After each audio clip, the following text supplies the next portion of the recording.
Hey, Kliq This fans, want to get closer to the show than ever? Join Kliq This TV. Kliq This TV offers early commercial-free access to wrestling's hottest podcast, plus live audience tapings of their show every friggin' week. Head to kliqthistv.com now and get inside the show that's just too sweet. The following podcast contains mature language and adult discussion.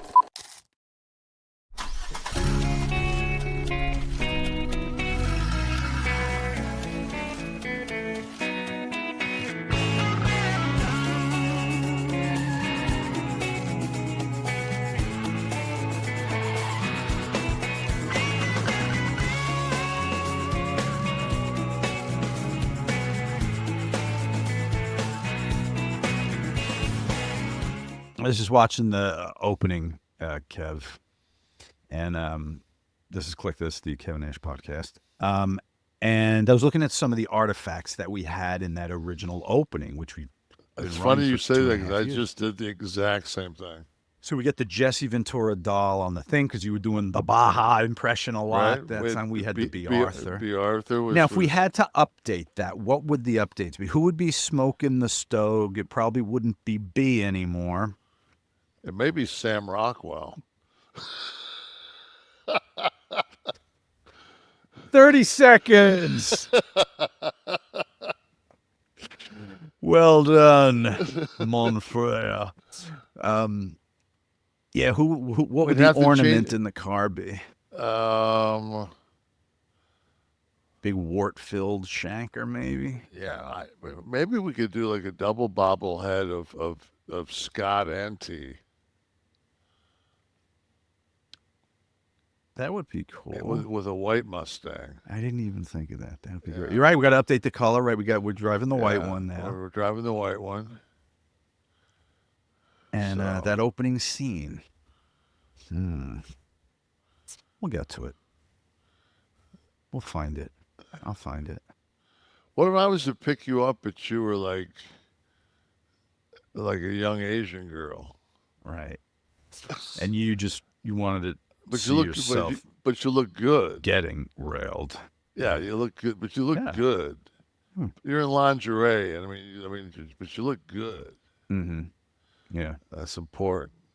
And maybe the last spot there, you're putting an ad in the paper, maybe instead of the Russian throwing, maybe you're just dropping a personal ad to try to get. Man, we're getting mileage out of that Rockwell scene. If anyone has not seen this yet, we are referencing White Lotus episode, or is it 5, 4? 7? No. 6. I'm not up to 7 yet, so it's either 5 or 6. Where Rockwell meets up with the with a hitman from the past, and where the Rockwell is a hitman from the past, meets up with one of the main characters in a restaurant, and they have a memorable dialogue. You've probably run into it on the socials. If you're on Instagram, you have to have seen it because it runs like pretty much. I see it like every day on my Instagram. I'll be on Instagram for 3 minutes and I'll see it. So it's the new Haku girl. Yes. Oh. But big dog, you on the road again? The first time I've been on the road since SummerSlam. Wow. August. Yep. I didn't realize it was that long. Yeah, first time, So how did it feel? First of all, how was the flying? Because we've spent many an episode covering Delta. The flights were great. Okay. They've still got the same 737s that have screens on the back of the seats with a sticker saying, "Please be patient. We're in the process of upgrading the entertainment systems, and these don't work." So they still that. So now 2 years later, they're still, and people have peeled the stickers off of some of them, which really makes it's kind of funny because if you don't have the sticker and you don't fly all the time, the person sits over there and fucks with the screen for like 15 minutes. Like pushing it and putting their headphones in it, and yeah, it's What about schedule? You were on time both ways? On time both ways. I kind of felt special. I landed, and on the email from the con, it said that, because of the bulk of, and I don't know if people know this, but if you fly into Cincinnati, you actually land in Covington, Kentucky, which is on the other side of the river. Oh. And it's kind of, Cincinnati's it's got like areas that are like these old German row houses. So, but I was in, I think it was called Sharonville, which is like probably 25 miles north of Cincinnati. Wow. Maybe 20 miles north. So I had to go all the way through. And of course, I landed at like 4:30. So I was in rush hour traffic. So this young black cat picked me up. Not a lady boy. No. Okay. And really polite. And he grabbed my bag and he took. I said no. I said I got my bag. And then he said no. And I said, well, I said I want to put my briefcase on the top of the bag and just drag it. He goes, I'll get it for you. So now this guy's like 25 years old probably, and I didn't see anybody hand him the baton when he took off. But I'm like, dude, if I could walk that fucking fast, I'd still be in the ring.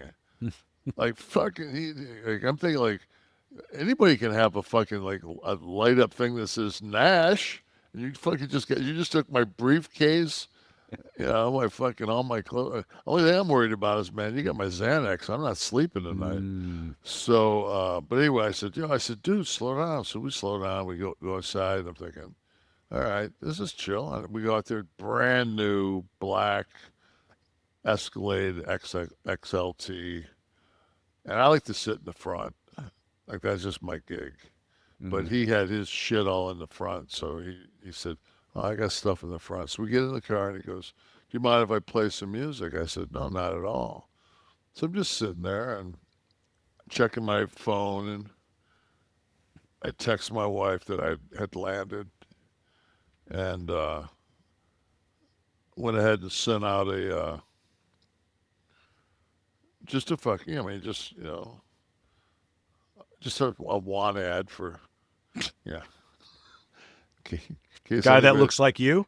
Yeah, in case anybody was going to be around the Hyatt that night in Sharonville. I brought some lingerie. And That's why you didn't want to touch your bag. Yeah, exactly. Yeah. That's my bag. So I've listened to the music, man. It's kind of like, it's got kind of a jazz fusion kind of a gimmick going, but it's got tom-tom. It's got like tom-toms. So I say to him, I said, where in Africa is that music from? He says, West Africa. And he kind of had it low, and I said, can you turn it up a little bit? So we started talking. I said, is that on your phone? He said, yeah. I said, play me your favorite cut. He goes, I said, whether it's slow or fast, I said, play me your favorite cut. So he played me two different songs, and we were talking back and forth about it. But when I said turn it up, like if you could have saw the fucking smile on his face, that it was just like, because to me, that's the beauty of travel, is every time you travel, you're going to encounter something that if you fucking pay attention, you'll learn. So I learned a little bit about this West African music. So kind of chill.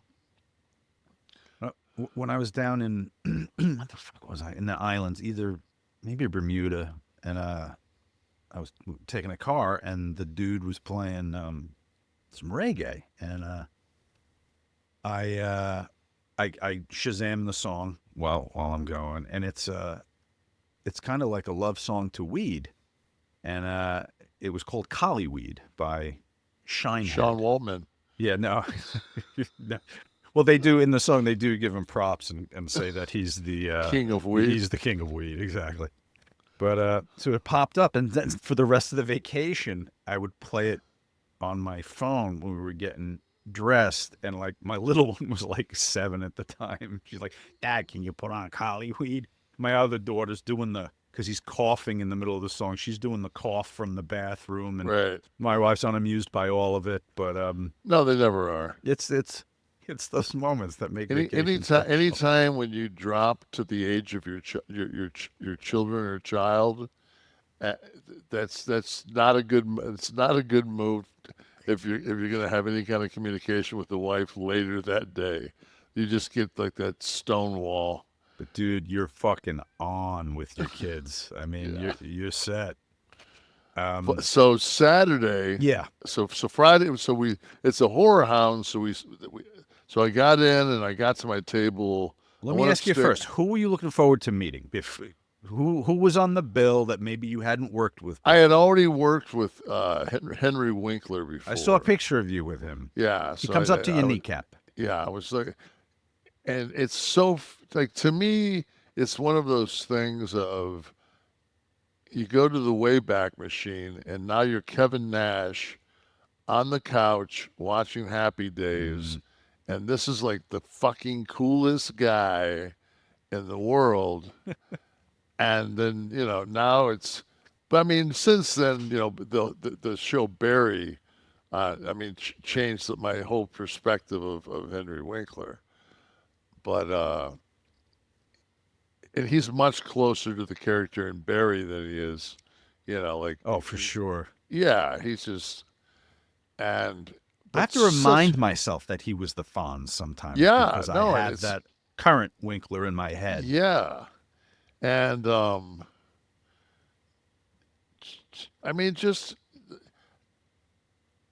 was just nice to catch up and like chat, like actually talk, like two just dudes, is just we just caught up, and then Linda Blair was there. I didn't get a chance to.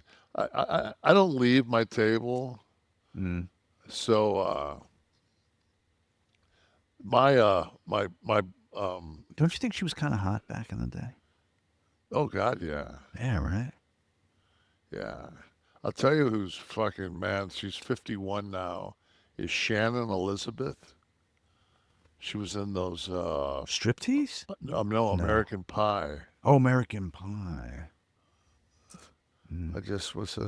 I got to just sit back and watch Kev talking with Shannon Elizabeth. Oh, so you were there, Murphy? Okay. Murphy must have been in the house. Yeah. Oh, there you go. Yeah, she lives in South Africa now with her husband. So that was kind of cool. She's got a rhino as a pet. Oh, listen. Yeah. But she was really. I like getting railed by because like I want to be a rhino, so I watch a rhino that looks like me. I actually know. I've got the wrestler rhinos numbered in my phone. Like, you can get gored. But yeah, she was a sweetheart. She was. I mean, I didn't. She was 51. I was just like, wow, like that's a very attractive 51-year-old. She was a sweetheart. And then Cord Taylor was there from Slipknot, lead guy from Slipknot.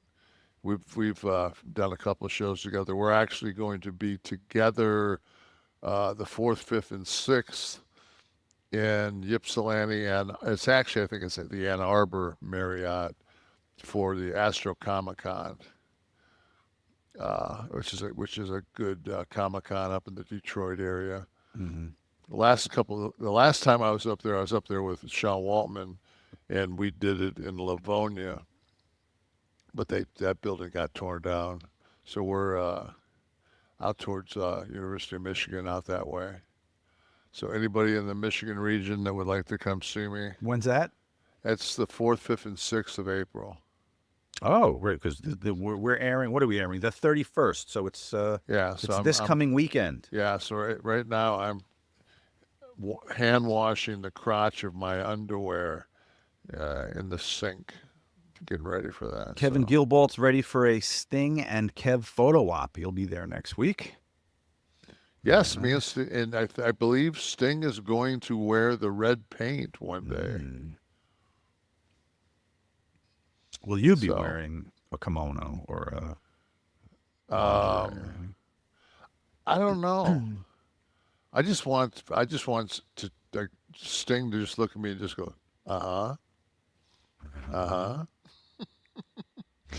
yeah. So I stopped drinking. So anyway, What do you have your chamomile tea?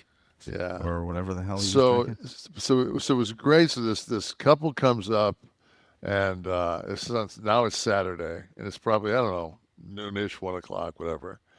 And this couple comes up, and they're,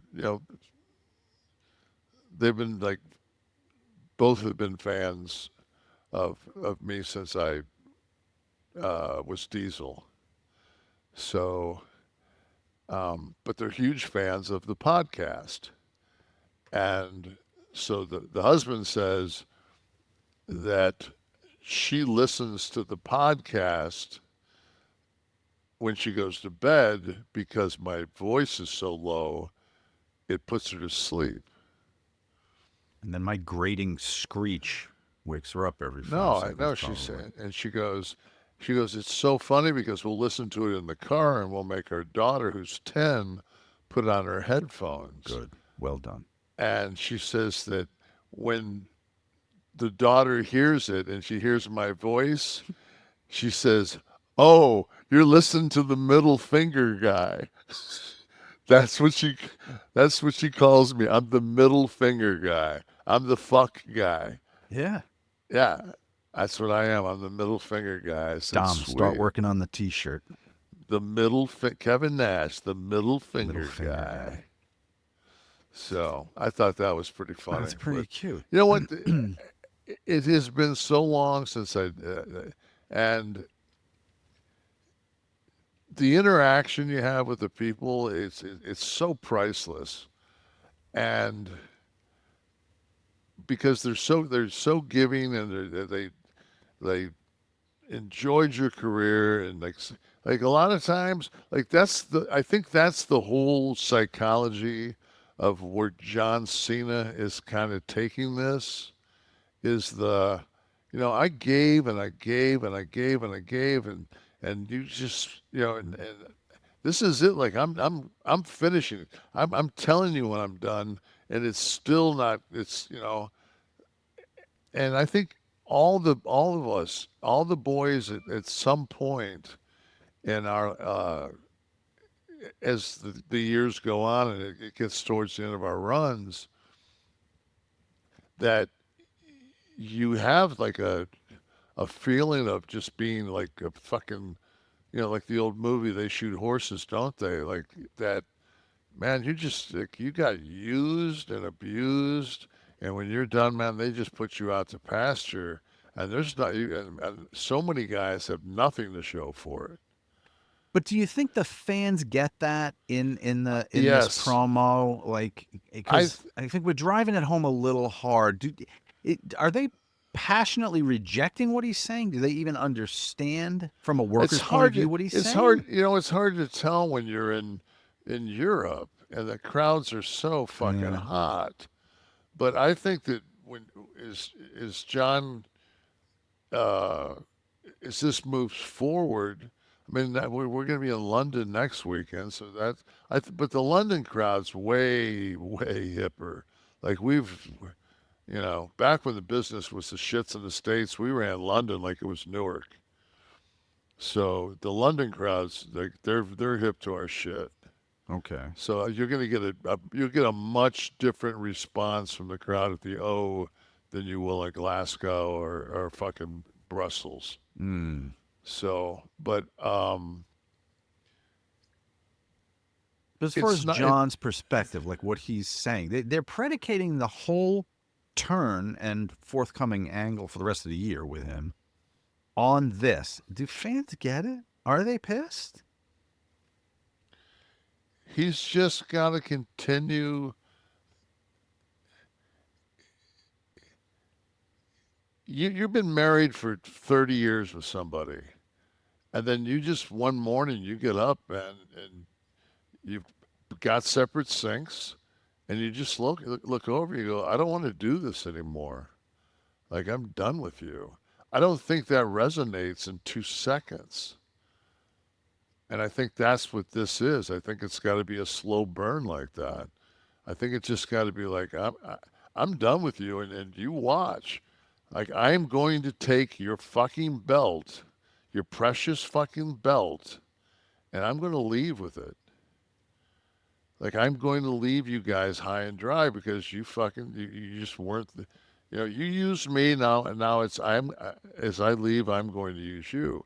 And I think if you weren't smart enough during that promo to get that out of it, that I'm going to take which is the most precious thing, because when he made the spinner belt, he got so much hate for that because it took away the prestige of the title. Yeah, of the fake wrestling title belt. So, but, and I'll tell you right now, when they were in Madison Square Garden a couple weeks ago, and that crowd was so live, and I remember getting my hand raised in 8 seconds after beating Backlund and holding up that Winged Eagle belt, and that crowd exploding. Man, it was as real as anything I've ever done in my life. I mean, and I mean, I can, like right now, I can feel it in my chest, my arms. It's just like, that was like, phew, like those, like, I don't know what it feels like to fucking, do a fucking speedball, but that's got to be about as close as it can possibly get, Yeah, I mean, I understand all Yeah, that. that was such a magical moment. And I just think that John's had so many of those.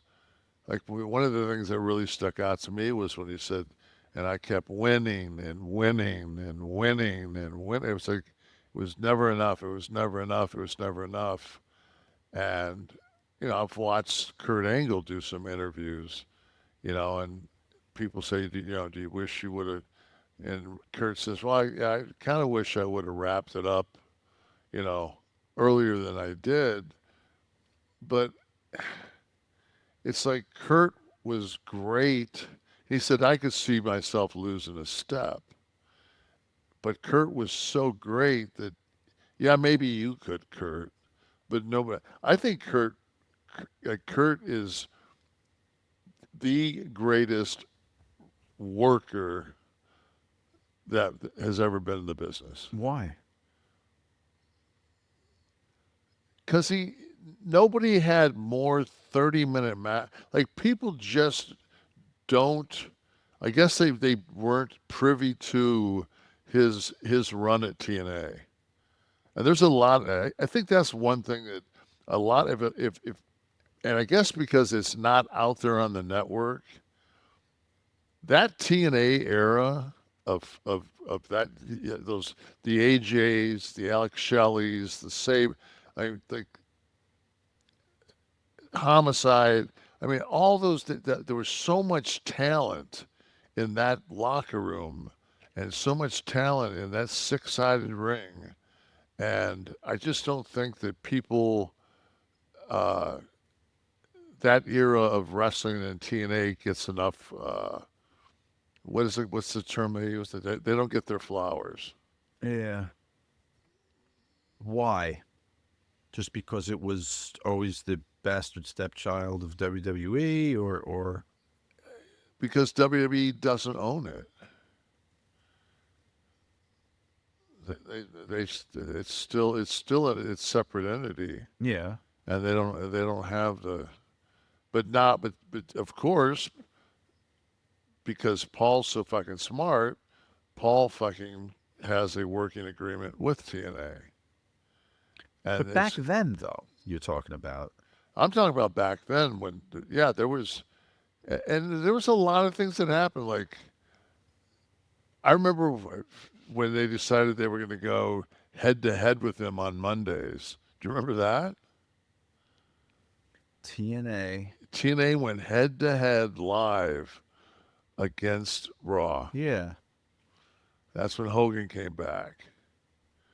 And we went right. Yeah. And we went to the square ring away from the six-sided. Like we Good went move. away from everything. No, because that's what made TNA different. The ring didn't make it different. I mean, Yeah, the ring was different, but no, it made it different because the ropes were shorter, the top rope was tighter, and the guys that could fly could use anything like a platform. It completely was different. But for the viewer, fuck the viewer. The viewers, it's the worker. The viewer sits back and watches what we fucking paint. If we're painting a fucking masterpiece, then sit down and shut up and fucking take the six sides. I thought the point of differentiation shouldn't have been the ring. It should have been everything else you would do. Now you, though, when you were in creative over there and you started, I was never in creative. Well, you were doing stuff. I was doing with my bullshit. I was doing comedy. No, but the stuff with the documentary style stuff. Paparazzi stuff. Yeah. No, but even the style, the way stuff was being shot, like the around the corner stuff, those points of differentiation were great, and they resonated with the viewer, I think, more so than just the shape of the ring. But the shape of the ring was what, when you went to Target, you bought the six-sided ring because you already had 9,355 four-sided WWF rings. Or E. Okay. I wasn't thinking in terms of the merch, but that's a good point. It's just that stood out more than anything as the difference between the two products. Why did people then love it? It was almost a pastime for people shooting on TNA and just making it the butt of the joke. So we brought Dixie onto U-Shoot. Was a big was a coup for us because everyone was talking about it and they were critical of the product, and Russo was there, and so we had her come on and had the fans ask the questions. And why, though, do you think it got such animosity from fans? Just because it wasn't WWE? Was the quality much worse? No, the biggest problem you had was it was the highest rated show on, I think at that time it was on Spike when I got there. Yet they would run 16 UFC ads during our fucking wrestling show, and then never once would you see anything TNA on Spike. Like there was, like they didn't reciprocate and run promos for TNA during other shows. So that subliminally fucking makes you think like, oh, okay, this is when you never when your own fucking, that'd be like TBS and TNT just not ever covering a commercial for AEW. I mean, I can see why they would do it, but I'm just saying that it would be like doing that. I want to confirm something for you here. Jeff Jarrett said that a Walmart executive told him they'd make some shelf space for him if they could have a six-sided ring to put there next to the other ones, because it was, I guess, different enough. So props to your point there. I did not know that. Yeah. Well, there you go. Made me look like a dick.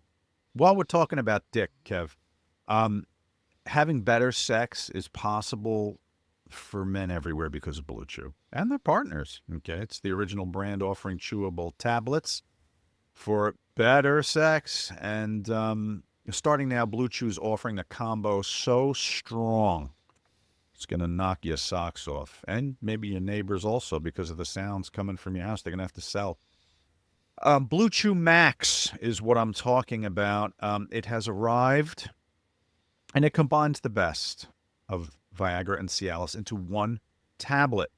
The combo acts fast and lasts. Okay, be ready when your partner needs it, okay? And get your first month of Blue Chew free. We always look out for you in that kind of way. The best part about Blue Chew, folks, everything's done online. It's just a few clicks away. Consult with one of their licensed medical providers online. And once you're approved, you just receive your prescription within days. It's in the mail in discreet packaging. No visits to the doctor. No talking about this stuff with anyone. You go online, you get approved, and bang, it's in your mailbox. Make life easier now by getting harder and discover your options at bluechew.com. And as always, we have that special offer for our listeners. Get your first month for free. When you use promo code NASH, just pay $5 shipping. That's promo code NASH. Visit bluechew.com for more details and important safety information. We thank Blue Chew for being our oldest and rather loved sponsor. How did Blue Chew get Hemingway to be in that ad? That was a coup. He'd load up, and contrary to a lot of popular press, he wasn't getting railed in Florida. It actually happened in Indiana or wherever the hell it was. Idaho. Was it Idaho? Okay, Yeah, that's where he in was the getting railed in the 3 foyer times a in day. Idaho, he got railed.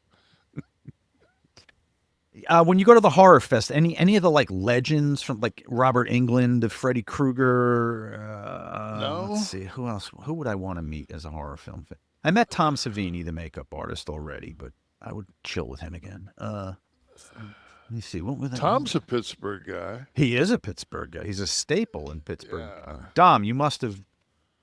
Everyone must know where he lives, right? I mean, because he lives in my neighborhood.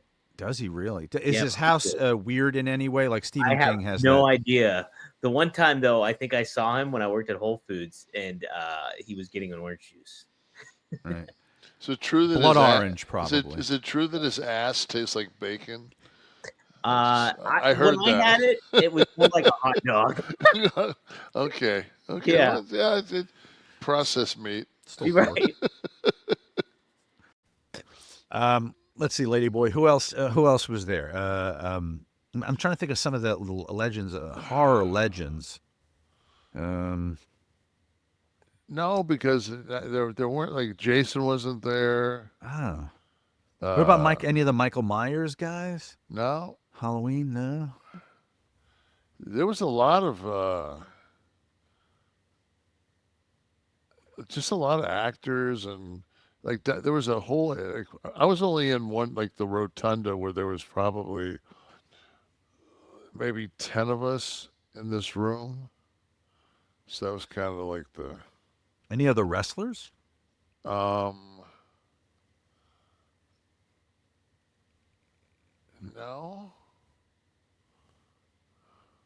Okay.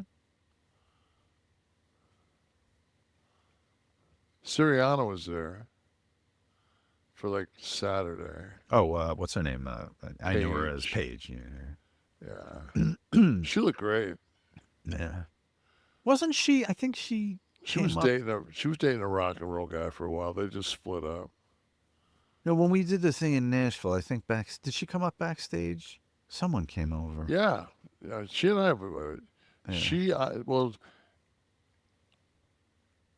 Scott was the commissioner for her parents' wrestling company over in England.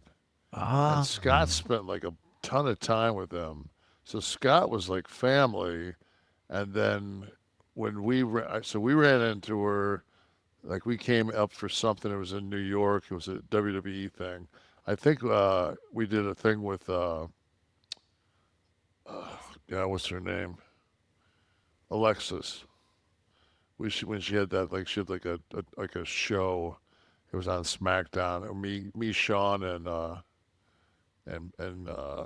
Scott did a segment with her. Right. And then that night at the bar, we hung out with her because of Scott knowing her so well. That was the first time like I ever got a chance to like just hang out with her. She's super cool. She's a good girl. She's got a book out. It just dropped a couple days ago. I don't know what the name Talking is. about her lengthy career in wrestling. Maybe just long enough to have a fucking movie done by Rock. So, I wanted to ask you also how when you're doing the horror con specifically, people dressed up? not really. No. Okay. You know, like my whole thing is like I'm just always looking for the NWO shirts because I know that that's, they're coming my way. Mm. And, it's so funny because you never know, like somebody will come over and, one thing that's really great for me, because my son was on the spectrum, was I have a lot of people that will come in front of me and they'll be on the spectrum. And I think that a lot of people that aren't used to dealing with people on the spectrum become very short with them. Like it's a process, Yeah. like you almost have to, it's like somebody with cerebral palsy and they come over and they're excited and you've got to like put some heat on them and then just whisper in the ear like it's like I understand you're excited, just relax, and they will relax. Mm. But it's just just because you know they can't verbally express themselves to you, they can if you just but you've got to, I mean, and that's all like the process of learning, and it's the same with autism. Mm-hmm. People that you have to read the person, figure out where they are on the spectrum. I was just going to say that's a big part of it, having dealt Yeah. with a fair amount of kids that are on the spectrum. That's the biggest thing is there's that initial, you just kind of got to be open and watch. And my whole And thing is, you let them lead the dance. yeah, like who the fuck isn't on the spectrum? We're Oh. all on the spectrum. We're somewhere. We're all Yeah. somewhere. Yeah. Right. It's like the fucking paint wheel. Some of us are fucking aqua, some of us are pink. I mean, it's just, and, Tristan was more Asperger's, but there were so many times that people would like meet Tristan out someplace and they would never in a million years think that he was autistic, that he was on the spectrum, Mm-hmm. But when he would there were certain things that, like, Well, you guys saw things that we didn't. yeah. Like for all that I dealt with for the limited time, the few months that I was working with him, I wouldn't have in just No. this capacity in the show. Because you and- wouldn't see and this is a common thing, is the sensation of water on your head from a shower. Oh. That was rough. That was rough for him. What about sensory stuff? Sound? Well, I think I told that story like early where we were in that diner, and he's like, "Fuck that, we got to get out of here." I'm like, "Why?" And he said, and there was these women that were cackling. There was a fucking fan that was fucking off, making a cricket. There was a lady fucking around with a mop bucket, and when he pointed out all three of the sounds to me, I was just like, "Wow!" Then you started to hear it. And you were Yeah, like, all then right, I was let's just go. like, okay, now I'm hearing the fucking album skip. I'm ready to get the fuck out of here. But yeah, so that was, I don't know. It just, I've been such a hermit for since my son passed, and I'm not doing the poor pitiful me or anything else. It's just that like it's nice as it is. People are so kind. So one person brought this picture that was probably 24 by 18. And it was a picture of me and T from a wedding. It was Adam Rodriguez's wedding in Florence. And we have the picture in our living room. And, it's this is one that was pulled off the internet. It wasn't very clear and it was blown up and and he just kind of lays it in front of me and like, it just knocks the wind out of you. It's like, boom, I'm just looking at this, almost life-size picture of my son's face. And that they took the time to have. They took the time to do all this. Up, yeah. And then you're like, and you don't want to say like, dude, it's kind of a buzzkill because they think they're doing something that's right. Like one person, maybe a half a year ago, maybe a year ago, put together this mug of all these different pictures of me and T, from when he was young till that they found wherever the fuck they found him at. And I'm sure a lot of them were off of my Instagram. And put him on like a 20-ounce like mug. And I'm like, and then you hate to take it up to your room and throw it in the trash, but you know that you could never fucking sit there and drink out of that at night. Like it's hard enough. Like I've got 4 different like big steel tumblers that I drink out of. One's 22 ounces. And the one that I always drink out of is a gray one. And I can't see it, but I know on the bottom of it, it's his writing because he had the same cup and it says Dad. Like he wrote like Dad on that because it was Dad's cup. So he would know not to grab my cup and vice versa. So I use that cup a lot. And that's different because he did that, Yeah. But if it's something random, it's just like it's a little bit too much. No, understood. Yeah. But it must have been good getting out at least, seeing fans. And it was everybody that came out, man, just thank you. And, so many people come up like, I don't have money. Like, I do. You can hang out and what do you want to talk about? Like, I'm not here to take your money. If you want to take a picture, if you want to buy a photo, if you want to get something signed, I'd be more than happy to do it.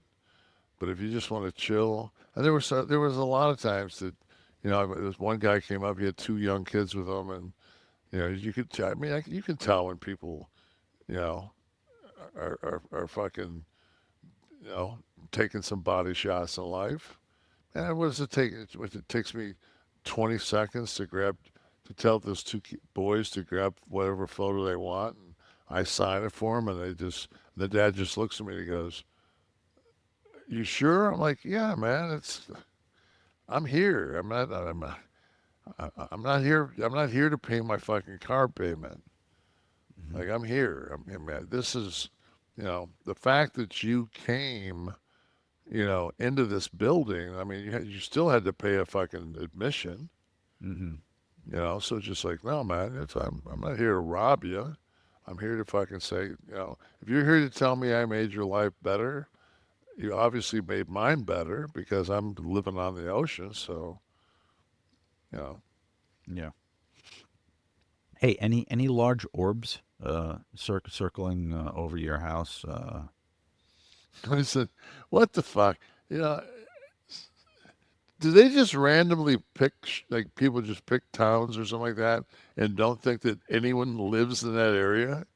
So Kevin sends me this video, I guess, an undoctored actual video of very bright orbs flying over the ocean off Daytona, according to the person that made this video. And apparently it's all over the place. Search it out, man. Search it out. What are these orbs? They're being chased by military helicopters. Now, the view of that video you sent me is basically the view from your roof. Yeah. So you would have seen all of this Oh. playing out. Yeah, there would. I go up there maybe once every 3 nights, and like the other night, like Tamara went up there and she said, Kev, come up here. She goes, there's a bunch of shrimp boats out. So there's a bunch of like out in the horizon. There's a bunch of shrimp boats, and it just kind of, the moon was out, so we just kind of chilled, just to sit up there. In the old days, I'd have a glass of wine, but now it's like. She was having a glass of wine. I just went up there and sat. It was nice your chamomile too. tea up. Yeah. Yeah. But you would have seen the orbs, I assume. Yeah. Not only that, but like I'm quite sure like Channel 2 News would have, That's covered what when I was like, okay, this has to be all over the place. Yeah, Then. There's like, got to be fuck coverage that. everywhere. No. There were just a few mentions of one of the orbs hitting Tower 7. Building 7 at the World Trade Center site, but nothing about military helicopters chasing it. Black Hawks. I'm more off of that right now and onto the cruise missile that hit the Pentagon. So, okay. J Prime is off of all that, but was on thanking you for talking about Scott. He said, "We all know how much Scott will always be your brother. And how much you love him. Don't let those haters get to you." I want to let them get to me.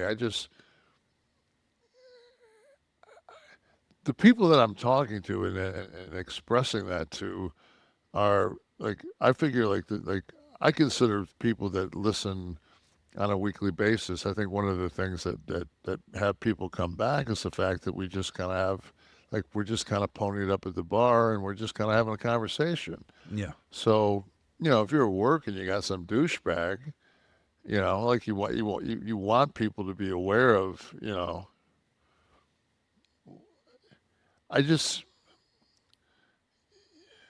if we would just all be just a little bit nicer to each other, man. Like I really am trying.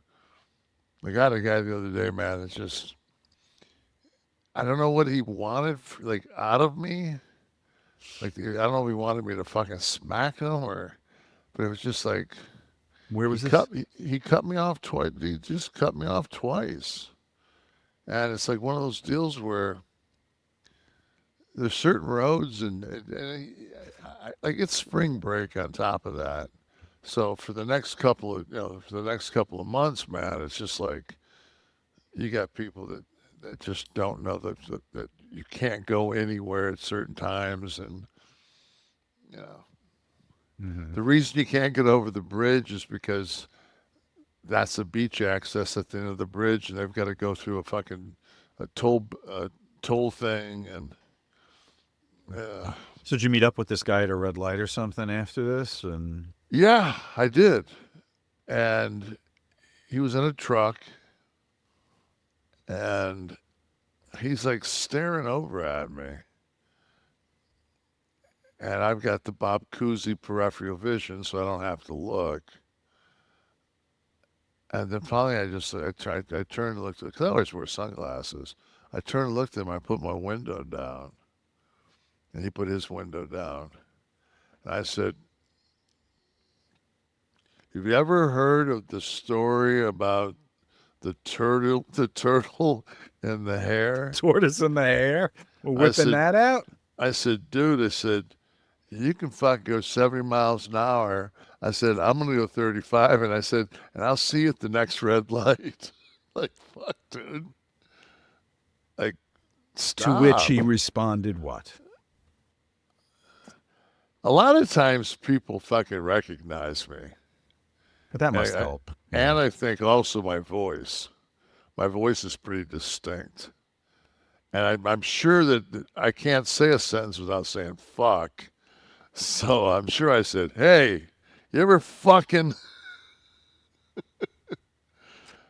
Maybe you don't know me. I'm the middle finger guy. So, no, he just, because he looked over and he went to like, to yap. And I think he realized, like, that's a big old fucking dude jammed in that Mustang. Right. Plus, I got a ticket the other night coming home from the airport. Speeding? Yeah, 48, 40, what was I? 48 and a 40. And the cop tells me that I'm in a work zone. Okay.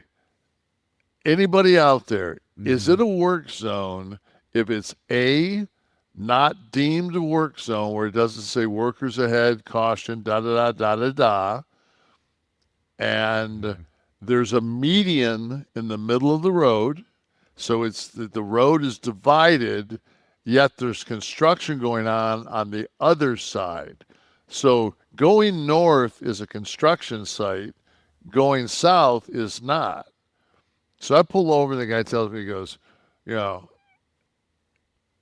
I have zero tolerance because you were speeding in a work zone. I said, I wasn't in a work zone. So, and I mean, I'm on my way. I'm on my way home from Cincinnati. It's like 11:40 in the morning. There's not a motherfucker on the road. But on top of that, man, I'm at that area where, like, I'm close enough to my house where my body is saying, just get home and drop a deuce. Like, that's all you want to do, man. Like, I just want to drop a deuce, man. So finally I said, officer, I said, if you're going to write me up, do whatever you're going to do. I said, I just want to get home. And then so I give this is my favorite. Grabs my license, looks at it, he goes, are you the Kevin Nash? I said, I don't know if I'm the Kevin Nash, but I'm definitely one of them. I'm thinking, like, okay, he comes back and he fucking's got a ticket. I'm like, fucking cock. Wow. I was going to say, did he write you after he saw the name? Then no, he did. And to add, no, he wrote me, and then as he fucking hands me the ticket, he goes, I went to school with Tristan. I'm sorry to hear about your son. Like, wow. As he hands you a ticket? Yeah. I'm thinking, like, what a fucking... So I go back the next day, and they're doing construction. Because now I'm going fucking north. It's fucking signs the whole way. So I said, oh, fuck this. So I pull over, I get out, and I turn into Karen. I'm fucking taking pictures of fucking every sign that go the other way, and it says, on the other side, it says uneven pavement.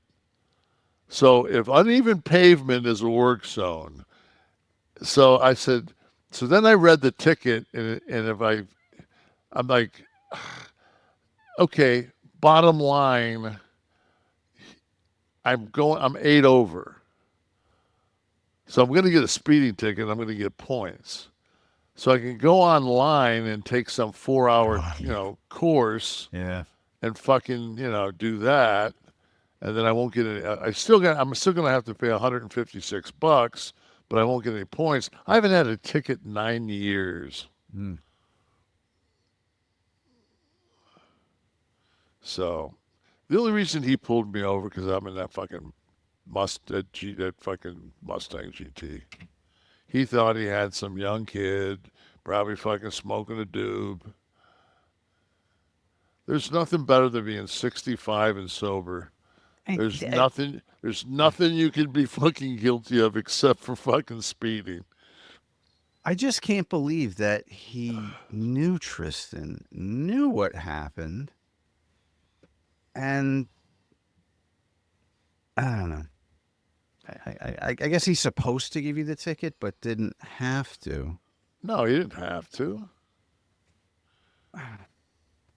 I've gotten a ticket it's South Daytona. It's a bunch of fucking old people.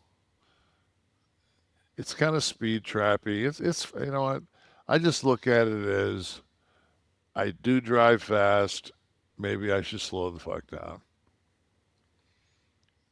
If for no other reason, then you don't want to get it. Yeah, I don't want to die.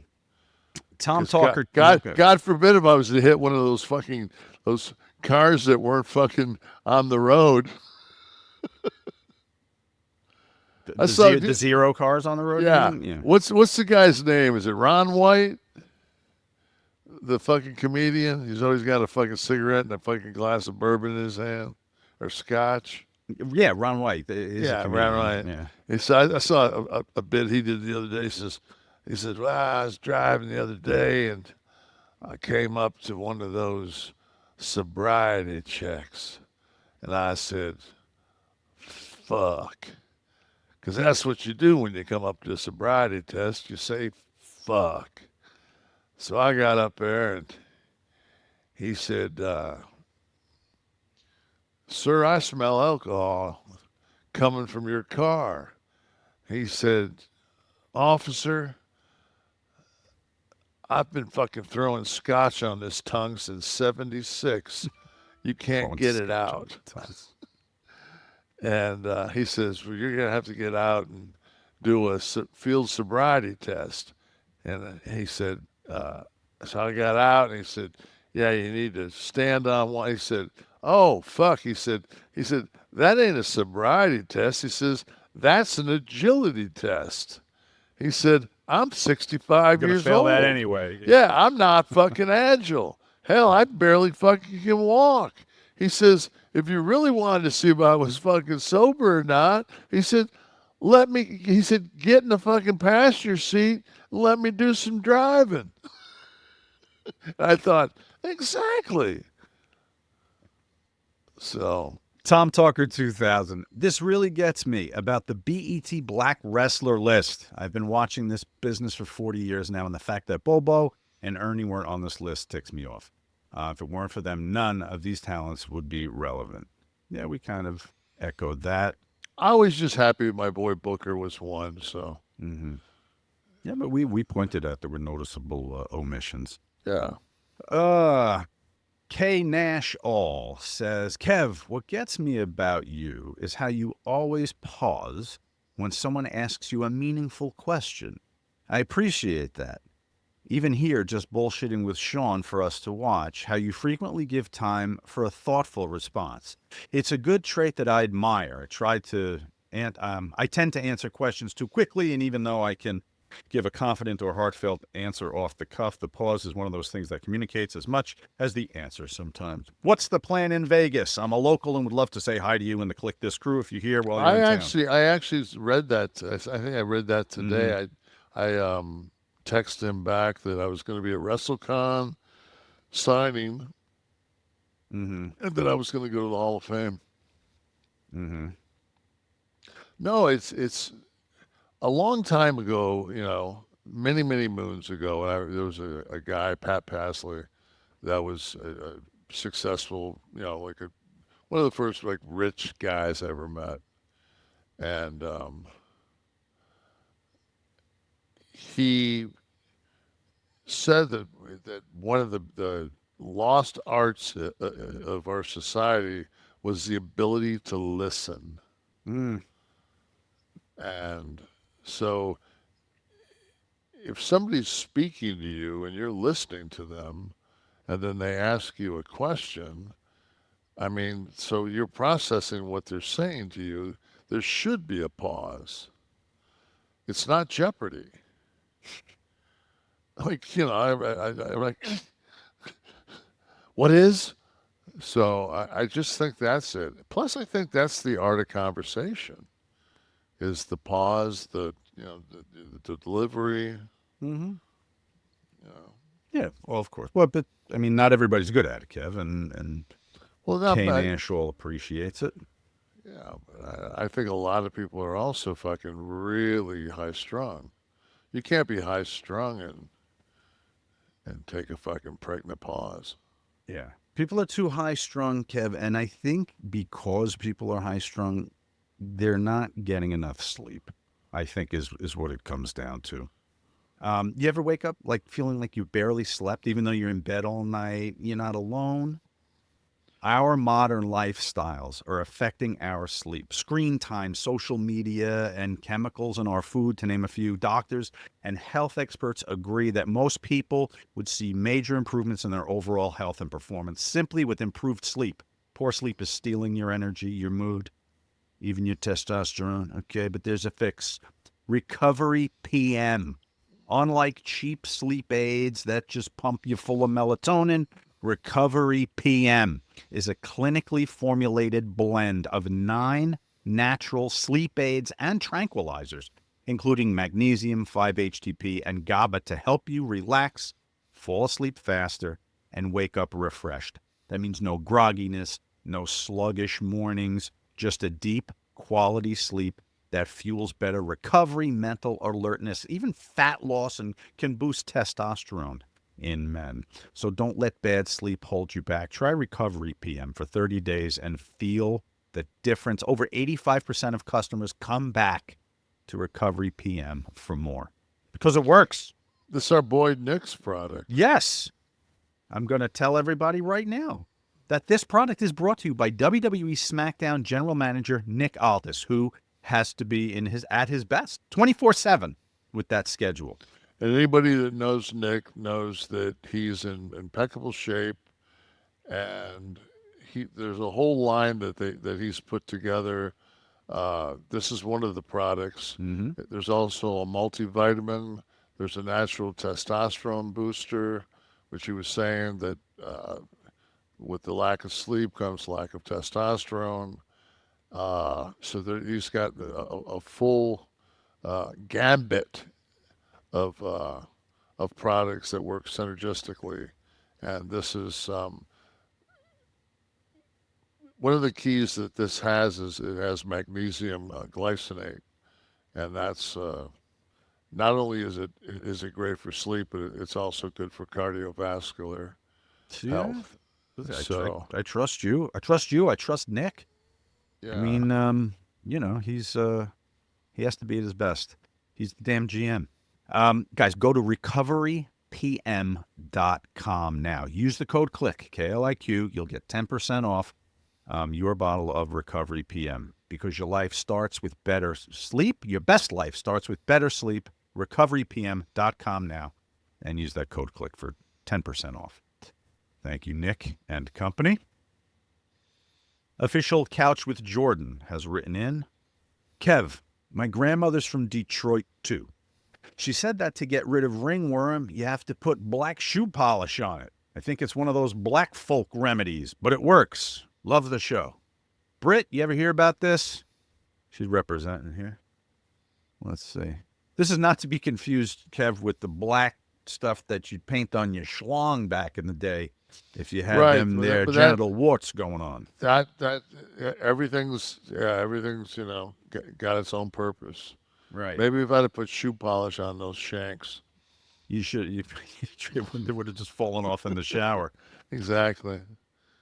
72-hour rule. Ombre Germany. The whole Heenan family is gone. Quote, what, do you just ignore Haku? Wait until he hears this. You're right.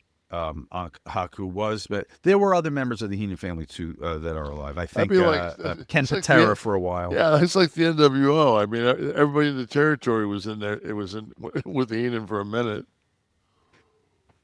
But there's a sizable amount of people from that stable that are no longer with us that were in the photo. But yes, Haku is still alive and well. Haku, if you're listening, please. I don't think that the effect of a picture of everybody being deceased works quite as well with 2 people living.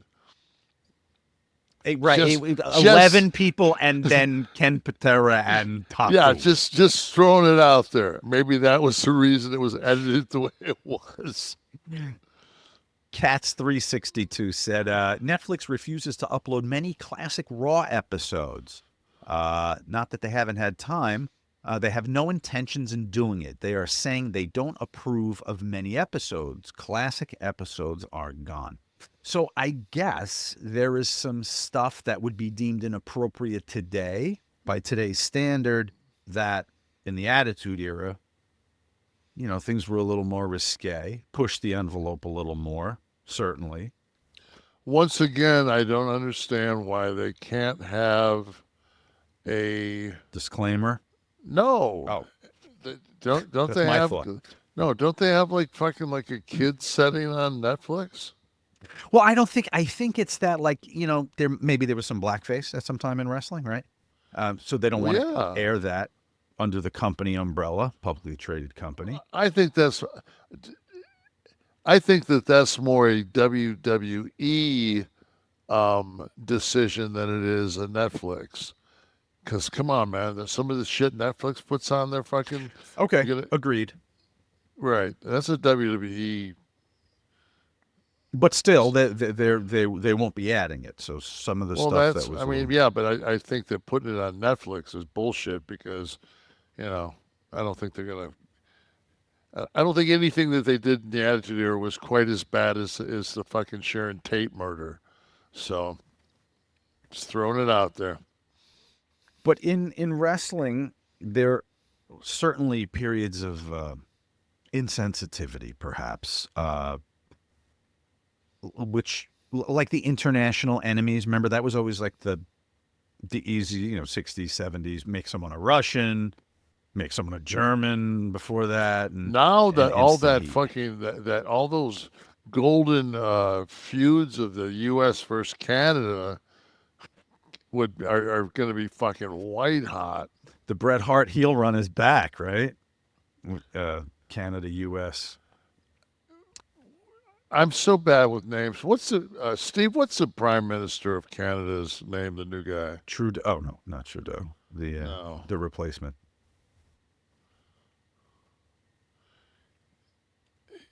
So I'll just cover it real quick. Anyway, this guy was like a very, very, very senior, high up Goldman Sachs guy. Mm-hmm. And Carney. Mark Carney. yeah, and like he's a financial fucking guru. I have a feeling that we might lose a few hands of cards with the Might get outplayed by someone yeah who's actually the six time bankrupt orange guy. right. Like that's, you know. But to my point, you probably couldn't do an international like heel angle now because look at the No, conflicts that are going on around the world. You've got too many people on both sides. They wouldn't automatically be a heel.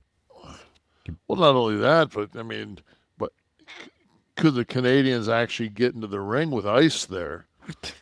It's still on Canada. I'm thinking Hamas. I'm thinking Ukraine. No, like, who would the bad guy be? There was a very clear line in the sand. The Russians, if Hamas, the Germans. if Hamas shows up, then you just, unless it's at the University of Columbia, the Tufts. You know, they couldn't have a match at Tufts University. Clearly, no, you can't. But you can sure as fuck kidnap somebody with fucking bandanas on right out front. And a railroad herd, you know. All right, Kevin's making reference. Go ahead. The ACLU right now just must be like fucking. This must be like playing a game of Twister. Fuck.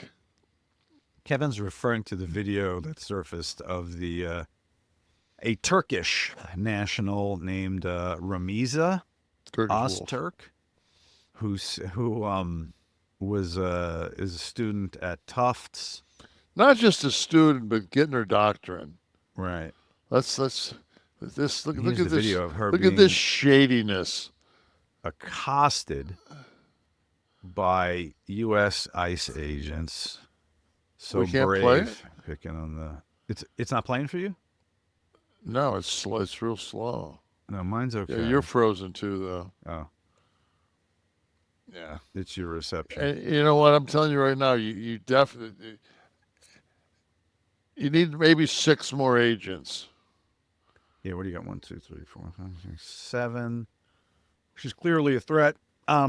So now she was targeted for having written an op-ed article critical of Israel. Right. She's being handcuffed and dragged away in the alleged land of free speech for having written an article. She's not bought any weapons. She's not organizing a storming of the Capitol or terrorist action like that.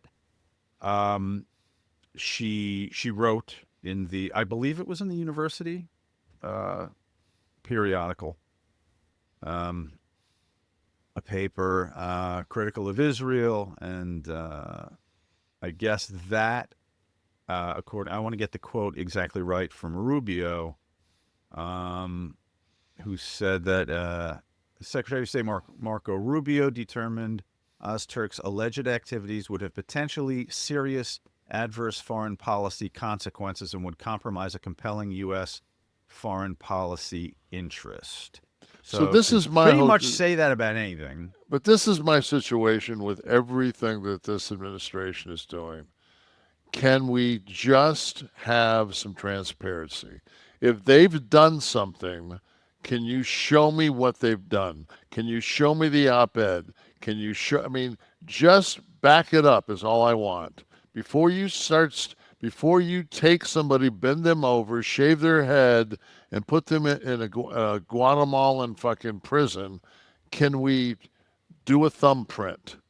Can we run an Interpol search? Can we at least still be America? Like, I get it. I understand the last administration, getting over the border was about as hard as it was to get on the fucking Space Mountain at fucking Disney once you got on the fucking grounds. I mean, I understand that there's probably so many fucking sleeper cells sitting in this country right now because of that last administration. They took everything that Trump did. It was fucking bullshit. And they tried at the end to make all the shit right. They haven't. But at the same time, it's just like, let's take a breath. All this shit we're doing, like, man, if you're getting motherfuckers that are murderers and rapists, and if you're getting them out of, not only off our street, but out of our country and someplace where they're never getting out, man, you got my fucking vote 1,000%. 1,000%. And I'm all for fucking having airstrikes against the Houthis. I'm all for it. I just we covered that here. Right. And then in retrospect, we get this bullshit this past week on just this, it's the lack of fucking consistency. It's this chaotic bullshit. Like, hey, Pete, you're the Secretary of Defense. Yeah, I know. You sound like your boss when you say, nobody knows a war plan like I know a war plan. They're on my desk all the time. Okay, that's great. That's great, Pete. Don't go overseas. Don't talk in front of NATO. Don't tell the fucking Russians and everybody else over there that, probably what the Russians have already taken, that they'll keep that. Don't be overstepping your fucking boundaries.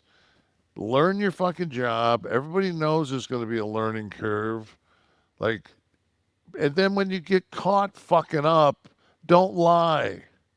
Don't say it didn't happen. You're saying it didn't happen. Wells is saying it happened. Like errantly adding reporters to what they're saying is not classified information, but it was a planned impending strike that's classified. If Hillary did it, it would be the most classified, and they'd be calling for her head. My whole thing, man, is it's like, I saw it, and this, I saw it on it wasn't on Fox, so it was probably fucking bogus, but there was a picture of President Trump. He was playing golf when this shit went down, and he had a headset on. He had a fucking Magna hat on that he had signed. The brim was signed by him, which I thought was strange. But he was watching it. From there, I'm thinking, of all the, can we just maybe go to the Situation Room before we do this again? And just like, can everybody like do shit like we're supposed to? Well, but he hired the gang that can't shoot straight. He hired for headlines, not Okay, competency. We're only 3 months in. We have already released plans in an allegedly secure. And I get that, app. no, It's only going to get worse. Nobody got hurt. We didn't lose a pilot. Unfortunately, this time. Yeah, this time. It's young. So let's fucking put together an SOP. Let's do some shit here, and then instead of the president fucking kind of hemming and hawing, fucking sit down. You don't have to fucking make a comment every fucking day. Sit down, put together something concrete. Sit down in front of your fucking desk and tell them, moving forward, this will not happen again because A, B, and C, this fucking administration is taking these fucking points.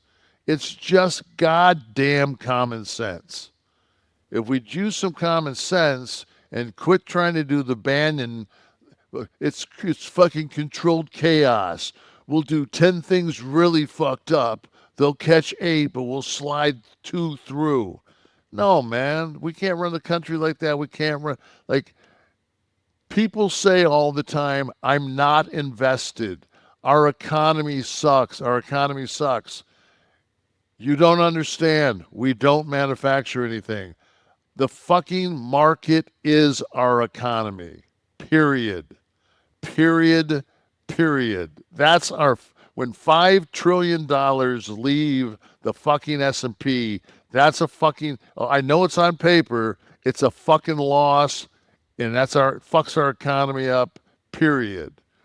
So when you have the people of this country and they're thinking that the number is going to be 93 that people are feeling secure about, and it goes to 91.2, which is the lowest it's been since 2021. Like, come on, you're going the wrong way, guys. Mm-hmm. Makes sense. It's common sense. Yeah, but that Berkshire Hathaway's fucking kicking ass. You're doing okay with that. You're still doing okay with that. That's an anomaly, though. Yeah. Clearly. So, listen, when it all feels like too much, Kev, our friends at Get Blitzed Lit Aid will help you escape. I'm talking about Mickey Ray Sinatra and his girl Courtney. And their product, the Delta 9 THC Sip and Syrup. It's nano-infused, which means the Delta 9 Sip and Syrup, which is just THC. I'm about to pound a bottle of that like Lil Wayne. It's a syrup you mix into any beverage, a soda, a tea. And as little as a teaspoon, that's all you need because there's a fast onset. Between 5 and 15 minutes. Nano-infused, by the way, means it goes right into your bloodstream, bypassing the breakdown in the liver. So it works like alcohol. If you live in Maryland, you can visit a Stay Lit smoke shop. But the rest of us, it's legal to ship from the Get Blitzed website to almost all 50 states without a med card as long as you're over 21. And now you can save 15% by entering the code KLIQ, K-L-I-Q, at checkout if you go to get-blitzed.com. But wait, there's more. If you get 2 bottles of the THC Sippin' Syrup, then you'll get to choose one of the limited edition Kliq This cans of the THC Lit Aid. That's seltzer, which is delicious. Just let them know in the comments if you want Kev's Key Lime or Sean's Blue Raz. If you spend over $200, you're getting both, one of each flavor. So check it out. Go to get-blitzed, BLITZED.com, and try out that Delta 9 Sip and Syrup. And make sure you get our drink, for God's sakes. And make sure you join the people here in the room. You know, we at KliqThisTV.com, we get our live audience, get to ask questions, get to be in the pre-show, get to see how we put it all together, and you get the show early without commercials. And KliqThisTV.com. Kev, I watched Raw. This is the run-up to WrestleMania, so I wanted to see what new angles we're going to develop, how the existing angles were going to take shape and get to the next step. I didn't see any of that, Kevin. What I saw was it was about 20 minutes, the Cena promo with Cody came out. Yeah, I mean, I think that moved that forward because Cody basically challenged him and took his jacket off and his watch and pulled his shirt. And, Mm-hmm. you know, and then Cena, did the chicken shit heel and left the ring. Is that John Cena though? Is that Is that John consistent Cena with with his character? It is now, but see, like the thing is if you go, if you just go to the floor and have the mic with you and take 3 or 4 steps and turn around and go, I'd be more than happy to beat your ass. But I don't want to give the fans what they want again. No, but I know it's not sanctioned. So if I beat you, Doesn't count. Yeah, like we have a match. I just cut a promo telling you what I'm going to do. I'm going to beat you at WrestleMania, and I'm going to fucking keep this belt, and I'm going to retire this belt. I'm leaving the business with this belt. I just went through all that. Why the fuck do you think I would fight you? Were you not listening? Right? Sure. I guess. I mean, Rhea's smart enough to fucking she's got that shot next week. Mm-hmm. I mean, Bianca's going to be the special guest referee, but Rhea's got. I saw Rhea at a house show, and she like had none of that, like the Netflix makeup on. Mm-hmm. She worked a house show that way? Yeah, she just had like, I mean, it was like a completely different look. I saw it on Instagram. She looked great. I mean, she's a strikingly pretty girl when she, like the other stuff's too much for me, but I am 65. Yeah, I think it's kind of hot. I mean, yeah, but I like that. I let her rail me. Yeah, I like that look. So back to the Cody thing for a minute. Now, back in the day, ancient times, dinosaur era that I watched, what you'd see probably leading up to this is like a tag match where the combatants are going to have some contact before the one-on-one, before the title shot. This doesn't But happen. not WrestleMania. What's that? Not the main event of WrestleMania. Can't do You're that. not. No, you can't. You're asking people to pay $93,000 for a fucking ringside seat. You ain't seeing shit until it's go time. But could you not book a tag match where it made the No. drama even more significant No. for WrestleMania? Because you lose Would Ali fucking and Foreman box Webner and fucking Frazier before. Like, no. This is the build up. Cody tried to bait him. John didn't go. Mm-hmm. Cody's not backing down. He's the baby face. And I think Cody's coming across strong. Cody's not backing down from him. So, I mean, it's going to be fun to watch this match. It's a great, great, great main event for WrestleMania. We'll talk more about it as it gets closer, but do you think that they'll be able, because John's got to work through the end of the year, and this is going to be a marquee thing. They're doing the tour, they're hitting the cities, people are going to have to come out to see Cena. Will they be able to keep him heel? I think I asked you this already. I don't know if I did it on here. Will they be able to keep him a heel till the end? Now, you said it would be an interesting way for him to go out. But all you have to do is if he wins the title and he goes to the next, because it's not like he's going to be doing 55 shots. It's very limited. He gets there the night of the show, sold out, and people are like, "Oh man!" And he says, "Oh, by the way, John Cena is not putting the world title up tonight." Boom. Then you can fucking beat him. Cody can beat him every fucking shot around the house. Around the loop. Around the horn, yeah.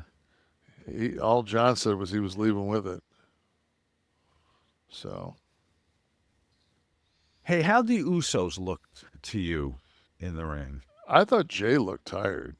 I think Jey looks like he's put some weight on. I think the pressure of this spot is weighing on him because the people haven't, he's over as fuck. He's just got to relax. I think he needs to do some cardio.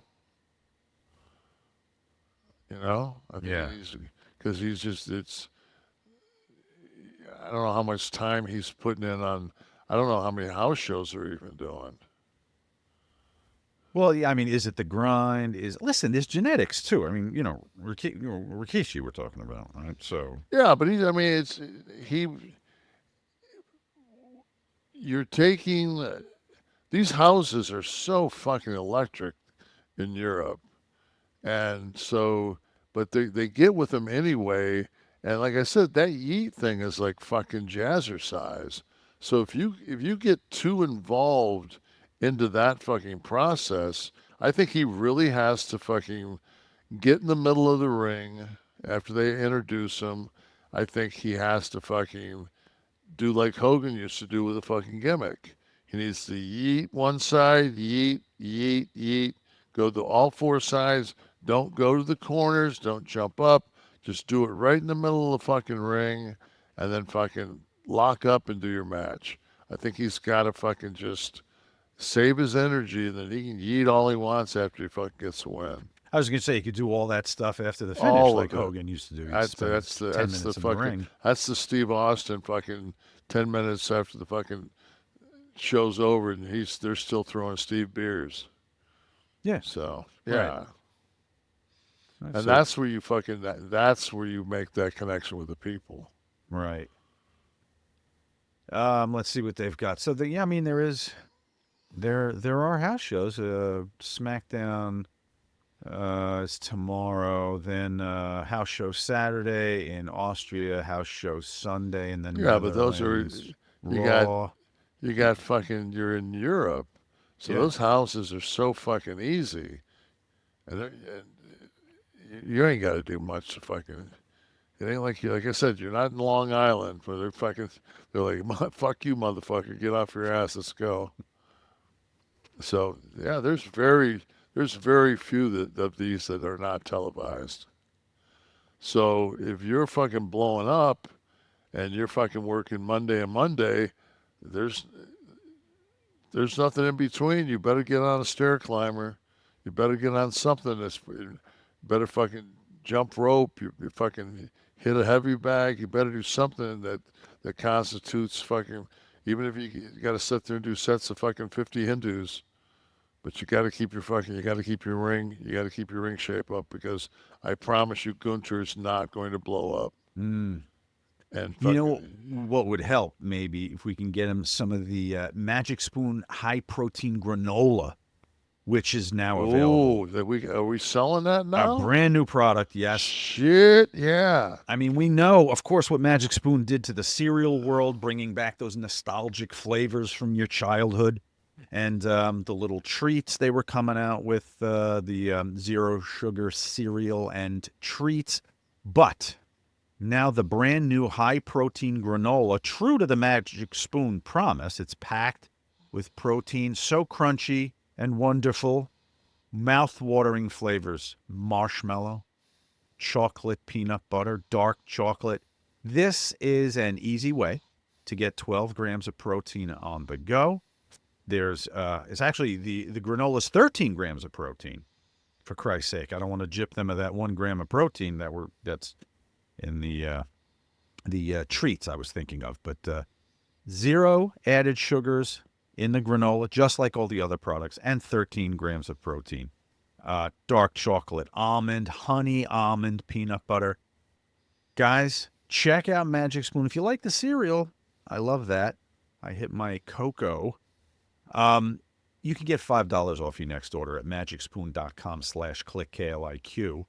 Or you can just look for it now on Amazon, your nearest grocery store. But if you want the discount, if you want to use the promo code KLIQ, you're going to do that at magicspoon.com/KLIQ, KLIQ, $5 off. Get that brand new granola, the granola packs. And I love the treats myself. They're just easy. I throw them in my pocket of my coat. Take it when I leave the house. Magicspoon.com/KLIQ, KLIQ. Kevin eats it. I eat it. And you should too, for God's sakes. Thank you very much. Kev, it's time for Florida Man or Jersey Guy. I got to say something. I Please do. rarely like push a product that I use. Yeah. This is called Off the Farm. Okay, so I don't know if you can see this thing. It's Off the Farm. It's a peanut butter. This is what it looks like. Mm-hmm. It's a fucking protein. It's 20 grams of protein, 40 grams of carbohydrates. It's all natural. It's like eating a chunk of peanut butter. Okay. It's unbelievable. Hey, well, if you can't get your hands on the Magic Spoon, you can grab that maybe. I was going to say that. Or a complement to it. Well, that's because I actually the other night broke one of these up into the cereal. Peanut butter. Yes. Oh, God, that was probably great. That's where I was going. What flavor? Cereal. Into the peanut butter. Tremendous. So that's those are delicious. All right. They're like crack. Kevin, enjoying it in real time for all of us. My wife's gone. I'm fucking starving. I hear the chewing into the microphone soothes a lot of women that listen to go to sleep. They listen to this at night, and then they get the ASMR effect from your passionate chewing, your lips smacking together. They imagine big sexies laying next to them, chewing something. Florida Man or Jersey Guy, 2 headlines. Actual incidents. Kevin will use his deductive powers to tell us which are we talking about, a Florida Man or a Jersey Guy for. First headline: Man in Ronald McDonald costume fights police, not hunger. And man arrested for burglarizing film festival building, stealing $6,000 in equipment. First one's Florida, second one's Jersey. Absolutely correct. You didn't hesitate at all. We don't have film festivals in Florida. You have to have film festivals in Florida. Absolutely correct. The Ronald McDonald impersonator was, let's see, he's named, here's some footage of him, for God's sakes, fighting with the cops. What the hell's going on? God. We're 7 ice guys in bandanas when you need them. Right. And the covered faces, to the imposing covered faces. And then while I'm eating this, I know that somebody's going to say, you know, it's rude if you don't have enough to share with everyone. Remember that when you were in school? Yes. If you don't bring enough for everyone, don't bring it. Mr. Nash, what are you doing in the back there? Mark Colazzo is the gentleman who burglarized the Montclair Film Festival and stole $6,000 in equipment. I'm looking to see what he took. I might be interested in if he's looking to pawn some of that. And I see they're just saying electronic equipment, electronics. And that's all I'm getting from this. when I was in college, I would have loved to have happened upon someone unloading When I was in school, we were shooting on film, so $6,000 in equipment would have gotten you one camera. A few Yeah, cans of remember that? Kodak film or AGFA. I used to shoot my student films on AGFA. Because if you wrote to them and said you were a student film, they sent you a free. I can't remember the 12-minute last roll. time I was on a film and somebody said, checking the gate. Oh, yep. Gate's clean. Yeah. That's so old school of you, by the way. Yeah, it really the is. Gates. All right, back with Kliq This, the Kevin Nash podcast. A perfect time to tell you about something perfect that we put on our legs here on Kliq This. And this is the perfect gene. Okay, they've revolutionized the gene. Okay, they've changed what jeans can be. Okay, no more coarse, ball crushing, or saggy, like diaper ass kind of. These are form fitting, as form fitting as you want. I'm going to talk about all the combinations you can put together when you go to the website. They have a little stretch to them, which I love. If you're on the move, if you're chasing the kids around, chilling like a boss, putting your legs up, you're going to be as comfortable in these jeans as you are in a pair of sweats or joggers. I guarantee you that. Over 400,000 sold, by the way. That's no joke.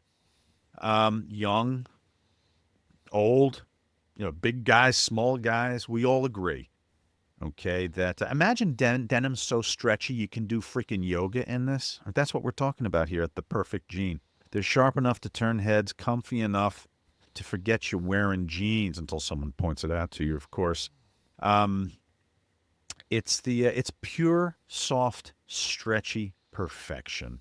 Okay, and when you go to the site, you're going to see there are more than 5,000 ways to find your perfect match. Okay, they have 6 fits, but then sizes range from 26 up to 50-inch waists. Okay, lengths up to 38.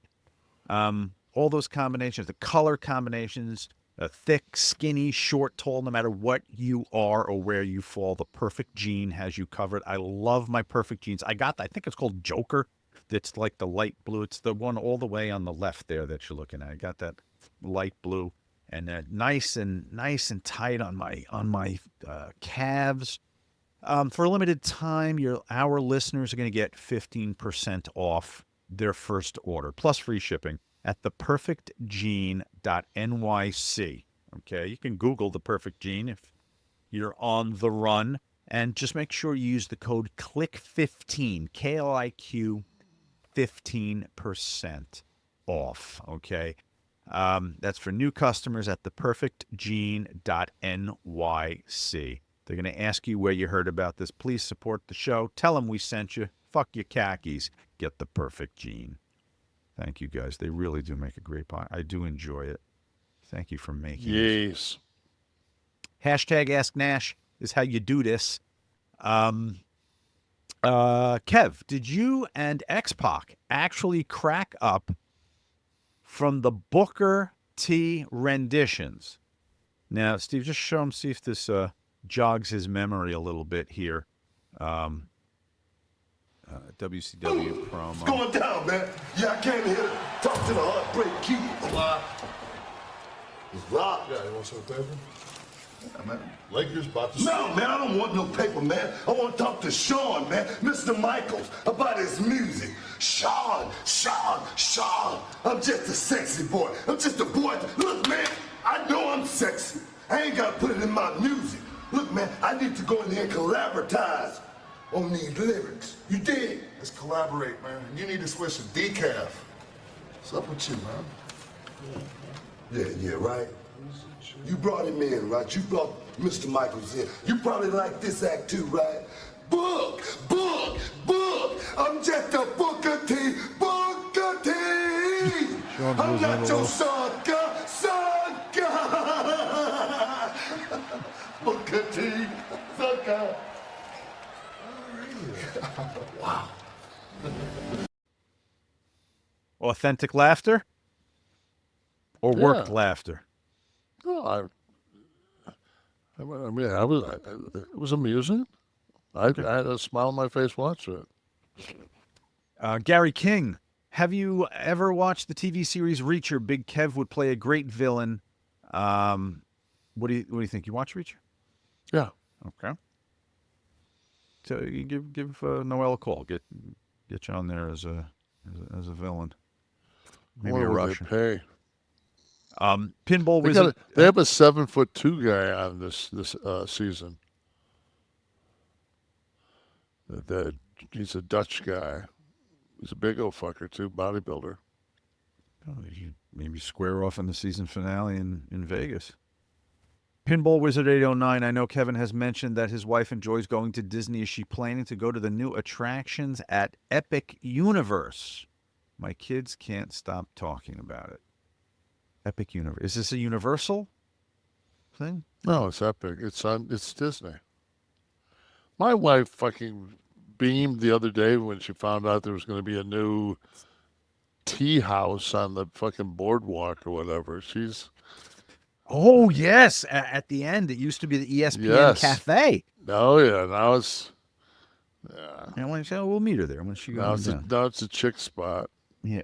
Well, I'll have my chamomile tea. And go get a room at the Swan and get railed. How about some live audience questions? Our friends here who have signed up for the 11 Soft Club at KliqThisTV.com, which you can do the same thing and join us, like Mark Caps. Kev, what is the tallow balm you use for your face? Neptune. You see the glow? You see the glow, right, Mark? You see the glow. You see the glow. This is not a 52-year-old man's forehead, you'd think, right? You've seen. I mean, you're away from your microphone. Oh, I said this is not a 52-year-old man's head. You would think, with the lack of lines. I mean, I definitely see a difference in my skin. Yeah. And the thing is, too, is I'll forget to do my neck, and then within like 3 days, it looks like I've got a rubber face on it, and somebody put a turkey neck on me. I have many steps to this, Kevin. I do particle neck cream for my neck. Then first I do Brad Pitt owns a vineyard in France, and they've extracted 2 molecules from the grape seed that they make a balm with. So I put that on. Then a little bit of zinc near my eyes, under my eyes. Then you're fucking up the whole thing. Then I finish it with the beef tallow. No, you're fucking up the whole thing. The beef tallow's not absorbing. It's like it's going right I put a clay mask on. I let that dry. Then I put the beef tallow on top of the clay mask. You can stack the products, right? No. Next question. Fuck. Uncle Mark Caps again. What memories do you have of Jeff Farmer? Asks, I'm sorry. Jeff Farmer. Was a good guy. Okay. The NwO Sting. He did a good job for us. Okay. Yeah. You never had a problem with it? Huh? I'm feeding you your line. You never had a problem with Jeff Farmer. No, I did, that motherfucker. Who else is in the house here? Some of our friends. Instagram, a wrestling historian. Why weren't you at the final Nitro? And do you wish you had been? Thanks in advance. I wasn't at the final Nitro because I was smart enough ahead of time that the WWE was going to buy it, and that we were no longer that was it. They bought it, so they didn't own it, so I didn't have to go. So why the fuck would I go if I didn't have to? Makes sense to me. I'm one of those crazy guys that if somebody tells me you can put in an 80-hour work week or you could sit at home and like get paid the same, I'm kind of like that stay at home and get paid the same guy. Call me madcap. What do we got? Who else is in the house? Ivan Garcia. Hey, Ivan, since it's opening day for baseball, was there ever a moment between you and T, like the dad and son in Sandlot, when he took his dad's Babe Ruth baseball without his permission? No, I was always locked up. T wasn't a big sports guy. T liked basketball. That was it. Uh-huh. Did he play or just? Yeah, he spectator? played. He Oh, played. He played for 2 years, and then when he went to 7th grade, the millage didn't pass, so there were no sports. How tall was he? How tall was T? Yeah. Like 6'5.5". No. Good was a starting point guard for some. He had scoliosis, like decent scoliosis, like a double curve S in his back. He grew so he probably would have been. I was going to say he would have been fucking Oh, 7 feet. he'd have been as big as me easy. Wow. His foot was he wore a 15.5. I wore a 15. His feet looked like Yao Ming's, man. He had big, thick fucking feet. Another question? Asian guy. You don't say. Tyler Blair, what odds do you give the Thunder winning the championship? Think it's finally our year? Fuck, I don't know. I watched the Celtics play last night, man. That big 7-3 motherfucker put 30 on the Suns. I just don't see anybody beating the Celtics healthy in 7. You watch the Celtics? There's a Celtics documentary out now on. I haven't watched it yet. I'm just not a big Celtics fan. You know, if it was a Lakers thing, I'd have watched it 4 times. But I'm just not. I don't like the Celtics. But you appreciate the history of basketball, and the Celtics. Yeah, are a I mean, storied I'll franchise. watch it. I'll watch it, Okay. but it's like there's basketball going on right now, so there's a Kobe thing I haven't watched either. I saw that too. Yeah, I mean, I Yeah. didn't see it. I saw the. Yeah, I mean, those are the things that you save to when you're going into the WNBA pit to get your ball fucking. Oh, a ball fix. Yeah, but I tell you what, man, I enjoyed WNBA last year. Kliq This is a production of Butch and Sundance Media, produced in association with Podcast Heat, created by Tristan Nash, Kevin Nash, and Sean Oliver. Producer Steve Kaufman, graphics by Dominic D'Angelo, title sequence and audio edit by Wesley Burleson, theme song by Dale Oliver, technical research by Tristan Nash, copyright 2025, Butch and Sundance Media. Kev, do you want to do another one? Only if Bianca Blair will referee it.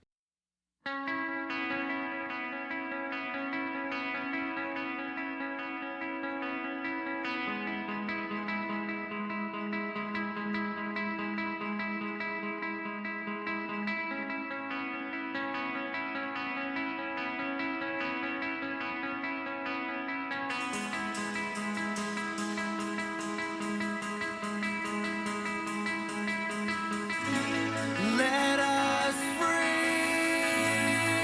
to fade away into eternity.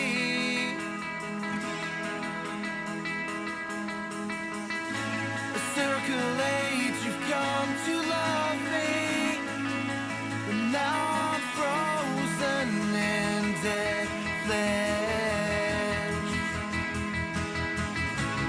Oh, Sophie, knew all along it was a dream, but the customer service never answers the thing.